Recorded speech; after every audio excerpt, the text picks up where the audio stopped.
What's up, guys? Welcome back to the channel and welcome back to another reaction request. Can you believe it's another weekend already? They say time flies when you're having fun, but I'm pretty sure I ain't the one that's been having fun, so I don't know what's going on. Maybe it's freaking something with science, space, time, it's expanding. I don't know.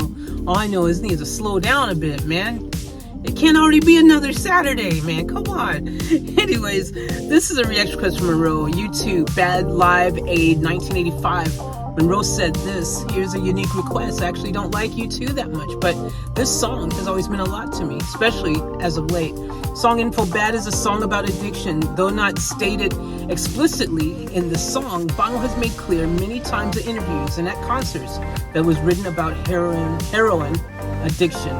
The lyrics could be coming from several different characters' point of view, the addict themselves, a loved one viewing them going through the anguish, possibly a narrator, viewed as coming from the friend or spouse of an addict, the words after a compelling psychological portrait of codependency. Musically, there is a somber but hopeful, almost reaching out sound to the band that goes hand in hand with Bono's lyrics.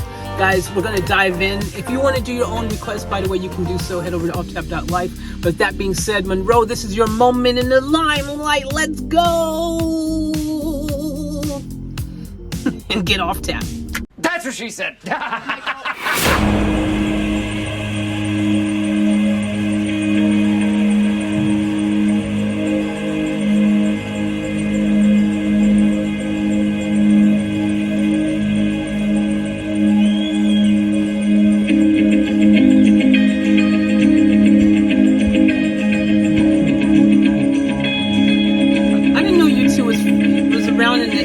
By the way, did you guys know that? U2, I thought they were more of a 90s or 2000s type of band. I didn't realize their 80s were already out doing their thing. Wow, interesting. All right, let's go.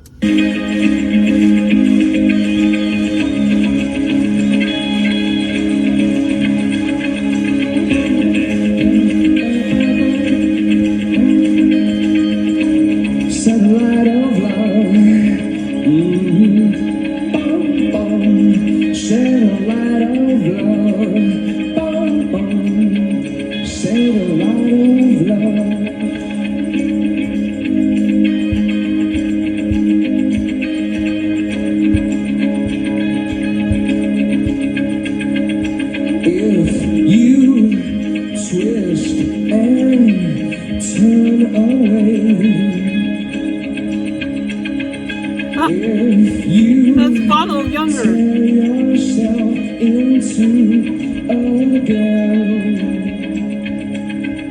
If I could, you know I would. If I could, I would let it go.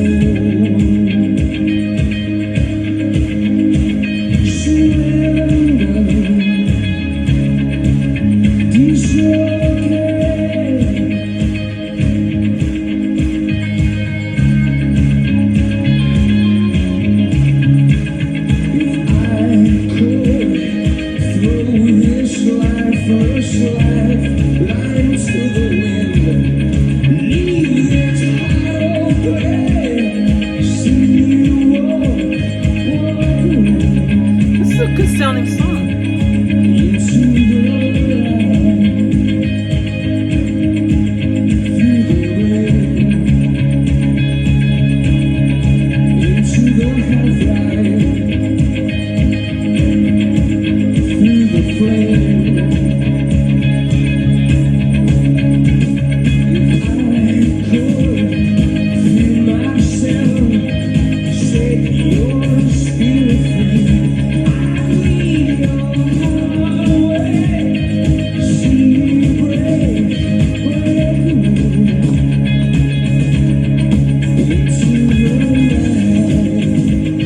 One time, there's this guy walking, and he's telling the story about how he was walking, and he was like, you know, basically like attempting to get the attention of the people in front of him, and he calls out, he goes, "Hey, you two!"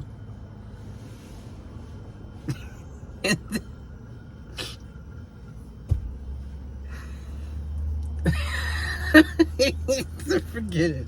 Just It sounded funny in my head because then Bono and one of the other members turn around and he's like, oh crap, I meant those two, not you two. I just made that up. Probably obvious, so I'm gonna keep going. Yeah, that sounded. Yeah.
Actually listening to some U2 in my car earlier. Some on my playlist actually.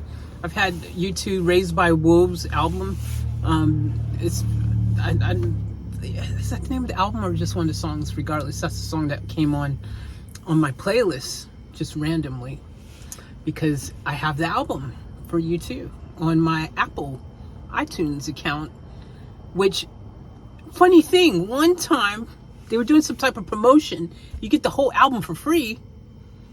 And you could download it for free. And I downloaded it. It's been in my Apple thing ever since. Fun fact. Yeah. Okay, we're going to say.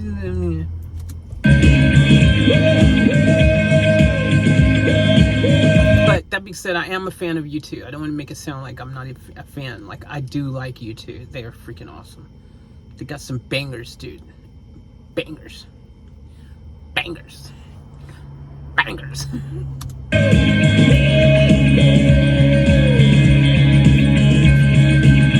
And this could be one of them because I'm enjoying this. I'm in.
telling him to come up or something?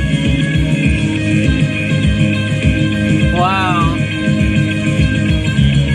It'd be funny to be like, no, not her. I was going for the other person behind you.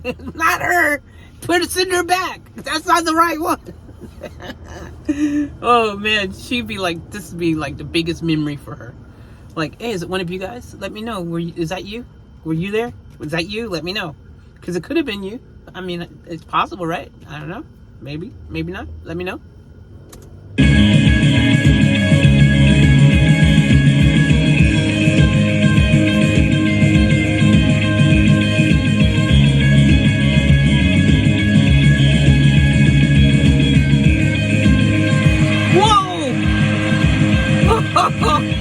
Okay, that's insane. Yeah, no, we don't jump the barriers. I have attempted this a couple times. It never works out as cool as you think it is in your head.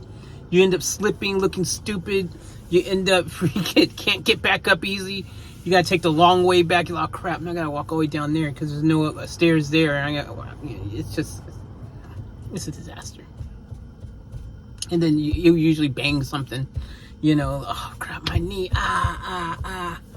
Yeah, but that's cool, man. It's always cool to come out and interact with the audience. It's a nice thing, except when it's not. But when it is, it's great. But when it's not so much.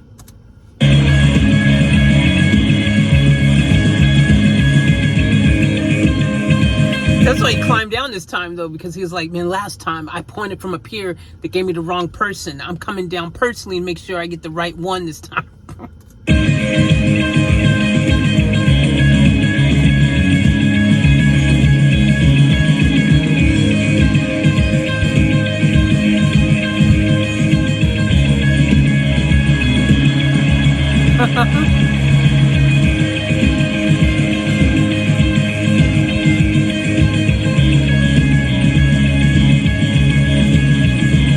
That's cold. What happened to the other girl?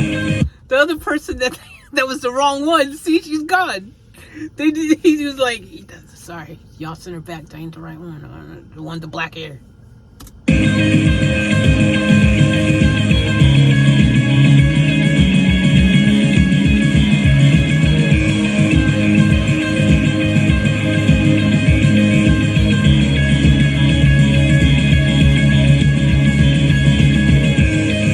See, look, you had to go that way.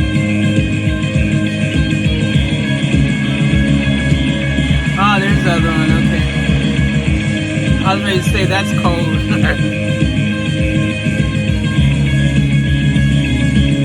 That's all they got though. He danced with the other ones. The other ones just went up there, stood up on the top, waiting for him to climb back up to the top of the stage, and then he just goes, like couple gestures. They didn't even get the experience. Sucks to be the wrong one. You just don't get the same experience.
such a great voice. I've always liked the tonality of his voice. Like, it's just such a very cool and crispy, like tonically perfect sound to his voice. I really love it. Absolutely love it.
Your sound is something that is uniquely yours.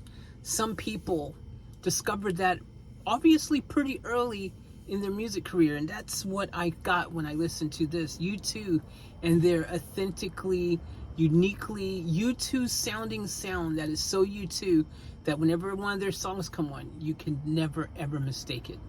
I love that. It's consistent, and when you got a good thing, as they say, if it's not broke, don't attempt to fix it. This song is great because, it's one of those type of situations where, you can have a song that even though, the song may be about addiction or something like that, in life there's all kinds of addictions. That being said, some not as healthy as others, but some of them, an addiction to being happy, addiction to smiling, addiction to sharing love and enjoyment, an addiction to your music and wanting to share it with all your fans that you're also addicted to. Sometimes addiction in context is not bad. But some may say too much of a good thing is too much of a good thing. But I would say to you then, have you listened to U2 do this song and this performance live? Because this is one of those type of performances, you could listen to it over and over again. You would follow them around to different venues to hear them do this and to see how awesome it is.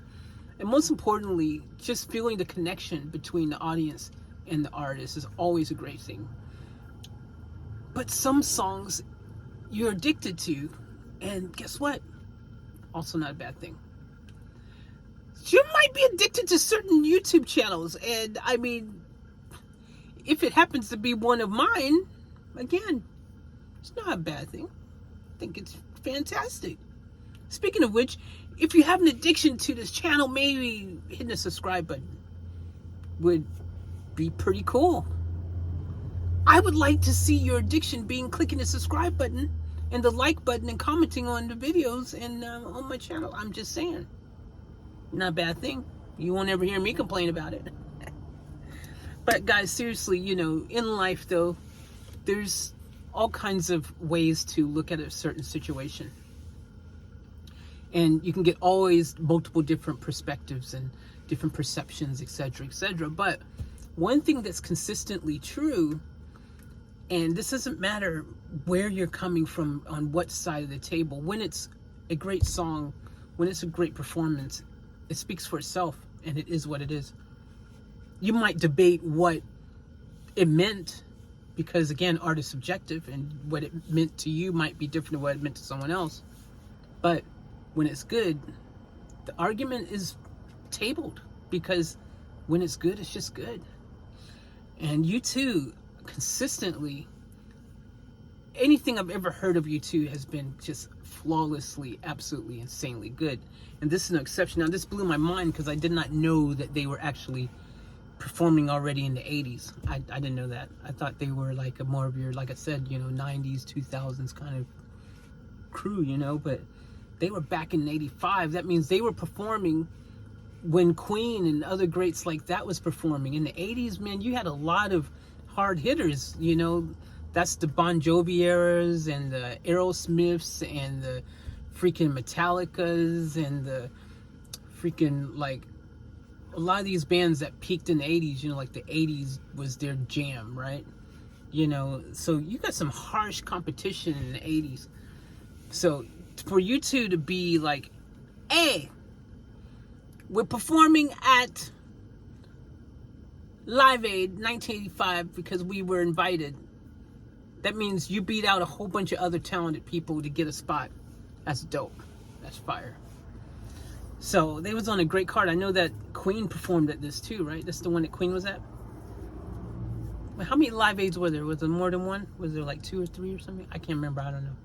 Because I know I reacted to like a couple, 3, 4, 5 bands or someone who performed at Live Aid, but I can't remember if it was like 1985 or 84 or 3 or whatever when I did the video. I don't know. That was a while ago now, because we've done a lot of reactions on this channel, yo. Just throwing that out there. So again, maybe just to say, wow, thank you for the effort and the grind. I'm gonna subscribe and get that thumbs up on this video. That'd be cool. I'm just saying. Just asking. I mean, I'm not even asking. I'm just putting it out there. But yeah, look, great performance, great energy. The band is freaking just tight as hell. This is like a really amazing thing to see and witness them back in the heyday, still freaking absolutely polished and sounding phenomenal. And they've just only built on that. And that's how perfection is built upon, when you're already starting from the perfect foundation, which U2 definitely has. Freaking Bono, man, what a beast. Great voice, as I said. Absolutely love his voice. Always been a fan of U2 ever since the first time I ever heard them. And I gotta tell you guys, like, this was a real treat. What did you guys think of this performance yourselves? Like, did you enjoy it? And are one of you one of the people who was like picked out of the crowd? Because hey man, we're global. So I mean, it's possible one of you guys were the people who were there in the audience. Maybe you're just watching. Did any of you guys go to Live Aid 1985? Let me know in the comments. Like, chime in. Just saying. All right, well, good chat. As always, remember to let fool us. Keep it off tap and all that. Thank you, Monroe, for direction request. And I guess I'll catch you guys on the flip side.